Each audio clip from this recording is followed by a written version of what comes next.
त्या व्हिडिओमध्ये काय कारण होतं असं दादू म्हणायचं आणि ह्या गोष्टी मला शेअर करायच्या नव्हत्या, पण म्हटलं चला कुठेतरी मनातल्या काही गोष्टी सांगितल्या का ते थोडंसं मन हलकं होतं आणि माझ्या मुलांना जाणवते तर ते त्यांना नाही जाणवत, त्रास होतो. मग असं वाटतं नाही का आपल्याला कोणीतरी समजून घ्यायला हवं. दादू बघा आपला कसा बसलाय. दादू हाय म्हण बाळा आणि दाखव इकडे आणि माझ्याकडे. तर हे बघा लोणच्यात टाकायला काय काय आणलंय मी. हे आहे ना जाड मीठ. कोणतं?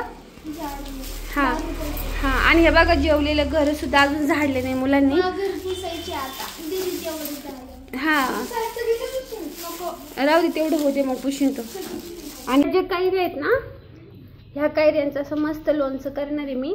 हे बघा आणि ना हे बघा दीदीला आहे ना असं इथं पुसायला लावलेत मी आणि हे दीदीचं काम चालू आहे कैऱ्या पुसायचं.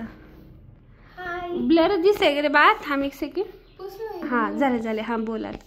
हाय. आणि काय करते दीदू तू? मम्मीने ना पप्पाने बाजारातून काय फोडून आणले होते ना त्याची घाण काढून पुसून ठेवते स्वच्छ ह्याच्यामध्ये. आणि ह्या ज्या आहेत ना ह्या थोड्या पिकलेल्या होत्या ह्या बाजूला ठेवल्या आणि ह्या ज्या आहे ना ह्या बाजूला आहे. आणि ह्या बघा आज सकाळी मला दाजीने एवढं सामान आणून दिलं. हळद आणून दिली लोणच्यासाठी आणि ही मी ना पॅकिंगचीच हळद घेतली. म्हटलं कसं खराब होऊ नको व्हायला नको म्हणून ही डाळ घेतली. मिरचीला निवडून घ्यावा लागत. आणि ह्या बघा लवंगा आहे, लवंगा आणि मिरे आणि दालचिनी आहे माझ्या घरात. आणि बडीशोप वगैरे टाकतात पण मी नाही टाकणार त्यामध्ये कारण काय होतं बडीशोप बघल नाही तर टाकली तर टाकल पण कारण लोणचं कसं होतं दीदी आपलं लय भारी होतं पण मला आता करायचं कंटाळा कंटाळा आला ना. करावं तर लागून बाळा आता थोडंसं कर मला हेल्प. तू घर पुसणार आहे. हा मग त्याला जेच त्याची कामं वाटून दिलेले. आणि तुझं काय अवघड आहे नुसतं बसल्या बसल्या एवढं पुसायचं. आणि दीदी आपली 12वीला गेली. हा दीदीनं आता सकाळी किती लेक्चर बघितले ग? 3. हा 12वी. आणि तुला क्लास लावला का दीदू? घरीचा अभ्यास करते. 10वीला क्लास होता? नव्हता. तुला पहिली पासून क्लास नाही? घरीचा अभ्यास करते. पहिल्यापासून क्लास नाही. दादूला पण नाही? दादूला पण नाही. त्याला आता मंथनचा क्लास लावायचा आहे असं विचार. मंथन नाही रे बाळा, स्कॉलरशिप. हा तो 5वीला गेला ना. चालू आहे विचार पण आज लावायला पैसे नाही. गाडी घेतली. हा.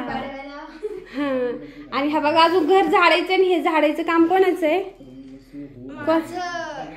फरची पुसायचं काम पण माझं. आणि काय बघतो बघा कोण आहे? Techno Gamer. त्याला सगळे गेम बिमर सगळे माहिती आहे दादूला. आणि घड्याळ कोणतंय बंद घड्याळ घालतोय बस स्विच ऑफ घड्याळ घालतोय बघा तुम्ही. बंद पडलेलं घड्याळ नाही घालू. किती वाजले बघा दुपारचे 1:30 वाजले. आणि दादू मला एक सांग असं होणार तोंड कर. आपला एक व्हिडिओ आहे दादालाही चालला तो मागचा व्हिडिओ म्हटला नाही का तो काल परवा टाकलेला आणि आपल्या ताईंनी मावशींनी खूप सपोर्ट केला आणि मस्त व्हिडिओ चालला पण त्यांनी लाईकच केलं नाही. त्यांना म्हण बरं व्हिडिओला लाईक करा म्हणून. व्हिडिओला लाईक शेअर आणि सबस्क्राईब करा. सबस्क्राईब चॅनलला सबस्क्राईब करा. हा. आणि दादूचे पुढचे 4 दात बघा आणि कडाने अजून यायचे.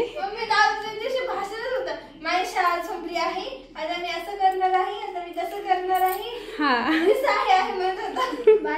देत. अरे सवय नाही आपल्याला अजून सुरुवात आहे आपली ही तर तो ट्राय करतोय ना हळूहळू हळूहळू थोडंसं येईन त्याला आहे की नाही दादा हळूहळू. हा मग त्यालाच व्हिडिओ बनवायला लावायचं नाही त्याला अभ्यास करायला लावायचं.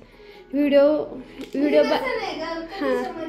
हा कधी मग त्याला तुम्हाला घेईन ना मी दोघाला बोलायला मध्ये व्हिडिओ मध्ये. तुम्ही तर पाहिजे ना मेन कॅरेक्टर तुम्हीच व्हिडिओचे हाय का नाही. आणि हे घर झाडात चांगलं दिसत नाही घाण दिसतंय. आणि हे बघा ह्या बारण्या आणल्या याला धुवून काढायचे व्यवस्थित सोप्याला कवर बिवर सगळं व्यवस्थित करायचंय. थोड्या वेळाने तुम्हाला घर चांगलं आवरेल. आणि फोन काय झालं कारण खूप हिट होतंय. हिट झाला की लगेच बंद होतोय मग व्हिडिओच होईना कम्प्लीट. तर मेन मुद्दा काय होता माहितीये का आपला दादू म्हणला मामाने त्याला बोलवलंच नाही आजीनं बोलवलं नाही है ना दादू. काय झालं सांग बरं. सुट्ट्या कधी लागल्या तुला उन्हाळ्याच्या? 30 एप्रिल.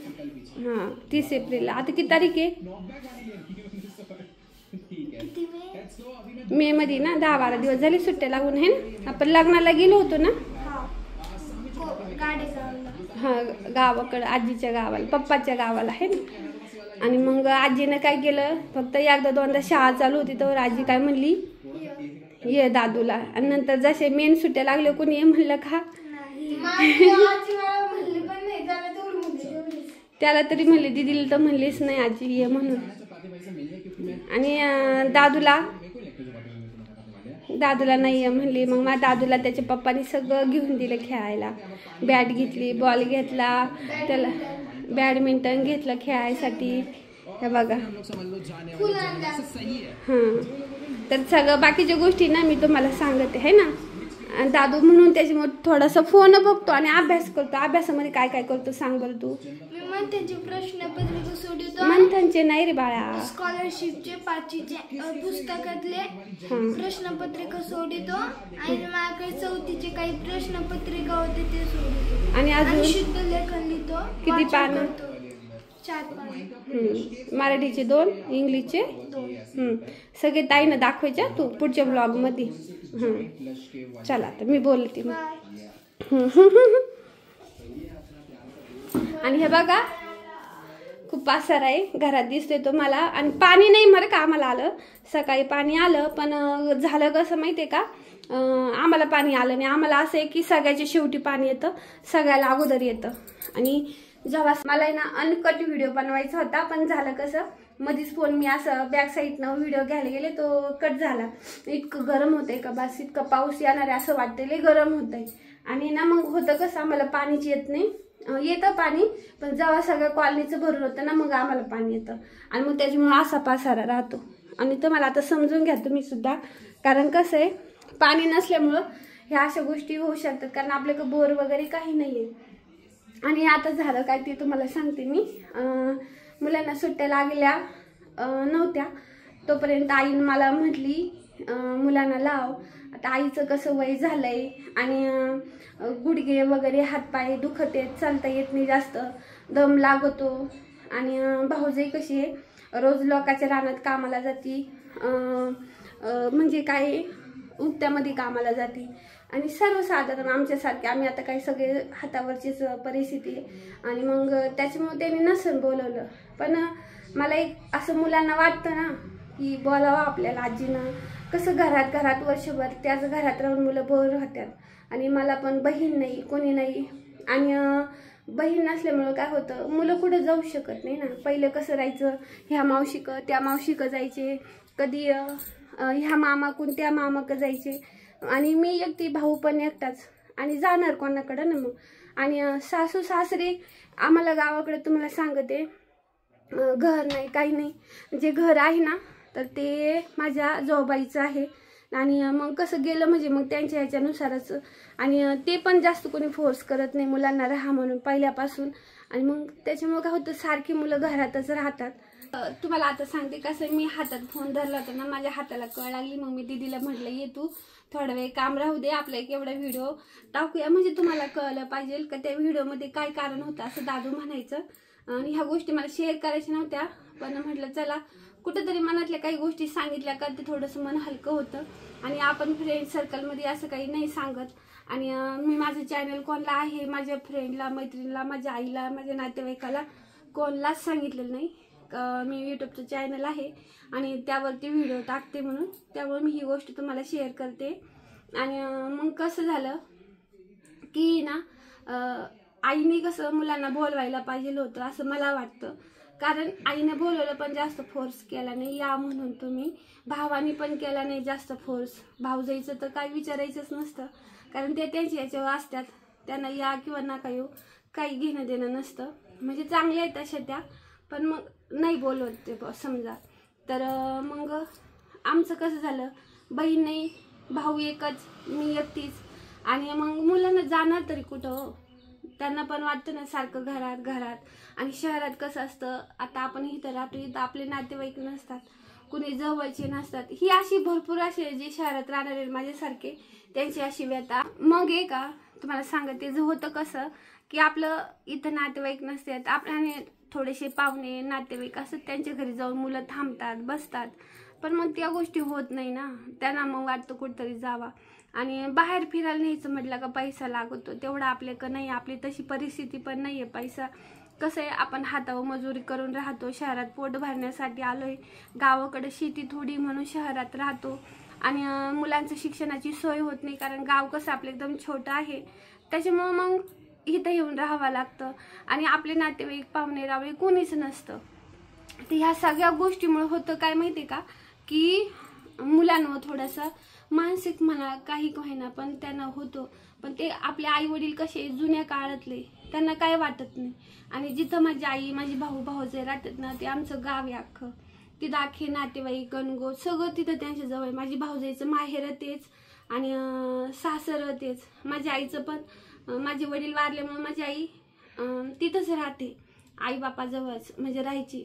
तर माहेर तेच आणि राहायला तिथंच.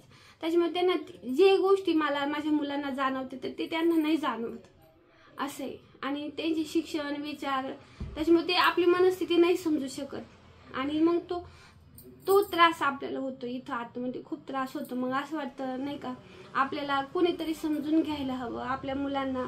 माझे मिस्टर खूप चांगले बरं का, खूप सपोर्ट करतात ते. आणि ते मला म्हणतात आपण नेहू मुलांना फिरायला. आता मुलांना वाटतं पार्कला जावा, इकडं जावा तिकडं जावा, पण खूप पैसे लागतात. एका मुलाला 800-700 रुपये फी असते पार्कची. आम्हाला जायचं म्हणलं चौघाला 2-2.5 हजार लागते. आणि तुम्हाला माहिती आपण गाडी घेतली ती पण हप्त्यावर आहे. आणि मग काय होतं, गाडीचं पण हप्ता भरावा लागतो, फोन आहे फोनचा पण हप्ता आहे, आणि घर खर्च तेवढा पगार नाही दाजींना. त्यामुळे ह्या सगळ्या गोष्टी नाही होऊ शकत. आणि मग त्यामुळे कुठेतरी असं वाटतं माणसाला नाही का, की बोलावं आईनं. 2-4 दिवस गेली मुलं म्हणजे त्यांना थोडंसं फ्रेश वाटतं, छान वाटतं. पण नाही बोलवत ते, नाही बोलवलं त्यांनी, कारण ते आपली फिलिंग नाही समजू शकत. याच्यात चुकी कोणाचीच नाही, त्यांची नाही ना आपली नाही. पण ह्या भावना ज्या असतात ना, ह्या भावना समजून घेतल्या पाहिजे. आईला पण समजलं पाहिजे की आपली मुलगी शहरात राहते, तिला आपल्यासारखं कुणी नाही जवळ राहिला आहे. शहरात मैत्रिणी फ्रेंड सर्कल असतं, पण जे आपले नातेवाईक, आपलं गाव आपलं ते आपलंच असतं असं आहे. आणि आपल्या थोडंसं मुलांचं वातावरण चेंज होतं, सगळ्याच गोष्टी चेंज होतात ना. आणि हे बघा दीदीला आलंय रडू, आणि दीदी रडती, तिला मामाने नाही बोलवलं म्हणून. तिला मी म्हटलं नको रडू म्हणून मी व्हिडिओ थोडा स्टॉप केला, कारण मी इकडं तुम्हाला सांगत होती आणि दीदी रडत होती. इकडं बघ दीदी, ऐ दीदी नको रडू, जाऊ दे. हे बघा तिला. आणि काय होतं माहितीये का, मुलांना सुद्धा वाईट वाटतं की आपल्याला बोलवलं नाही म्हणून. पण आता कसं आहे झालं माहितीये का, ते आपले विचार समजू शकत नाही आणि आपण त्यांना फोर्स करू शकत नाही. आणि तसं आईच आपली, ते काही लोक असं कोणी नाही, आपण त्यांना मुलांना हक्काने पाठवू शकतो. पण कसं आता आईचे हातपाय नाही चालत. भाऊ-भाऊजाईंचं राज्य आलं ते पण चांगले बिचारे, पण असं वाटतं एवढी महागाई वाढली, सगळं वाढलं, नको मुलांना ताण. आणि आपले मुलं कसं असतं, त्यांचं हातावरचं प्रपंच आहे, पोटे. आणि 4-8 दिवस का होईना मुलं थोडे अडवाणी करतात, इकडं तिकडं पळतात, खेळतात. आणि त्या आईला मग नाही होत सगळं काम, कारण भाऊजाई कामाला जाती, घरी राहत नाही. आणि मग सगळं तिला करणं होत नाही. दीदी आहे तशी करायजोगी, पण म्हटलं जाऊ द्या नको. तर दीदी रडते, मी तिला आता नीट करते. तुम्हाला आजचा ब्लॉग कसा वाटला नक्की सांगा. आणि एक थोडीशी माझ्या मनातल्या ज्या भावना आहे, ज्या फिलिंग्स होत्या, त्या कालच्या ब्लॉगमुळे त्या मला कालच शेअर करायचे होते, पण नाही केले. करू का नको करू, पण म्हटलं चला जाऊ द्या, शेअर करून द्या. कारण कसं असतं, मन हलकं होतं जरा. आता माझं मन थोडंसं हलकं झालं, ह्या गोष्टी मी तुम्हाला शेअर केल्या, सांगितल्या. आणि अशा माझ्यासारखं भरपूर ज्या माझ्या बहिणी आहेत त्यांच्यासोबत असं होतं, आपल्या ज्या लेडीज आहेत त्यांच्यासोबत होतं. कसं असतं, चुकी याच्यात आपली नसती, त्यांची नसती, परिस्थितीची असती. जशी परिस्थिती असती तसं सगळ्या गोष्टी त्याच्यावर अवलंबून राहतात. तर नक्की मला सपोर्ट करा, तुमच्या सपोर्टची गरज आहे. नवीनच यूट्यूबर आहे मी, नवीन व्हिडिओ बनवत आहे. तर व्हिडिओला नक्की लाईक करत जा. आवडला तर नक्की लाईक करा, कारण लाईक केलं तर जरा मोटिवेशन मिळतं तुमच्यापासून व्हिडिओला तयार करायला. आणि व्हिडिओला एवढंच बोलले की मी सपोर्ट करा. पुन्हा नवीन व्हिडिओमध्ये भेटू, तोपर्यंत काळजी घ्या, बाय.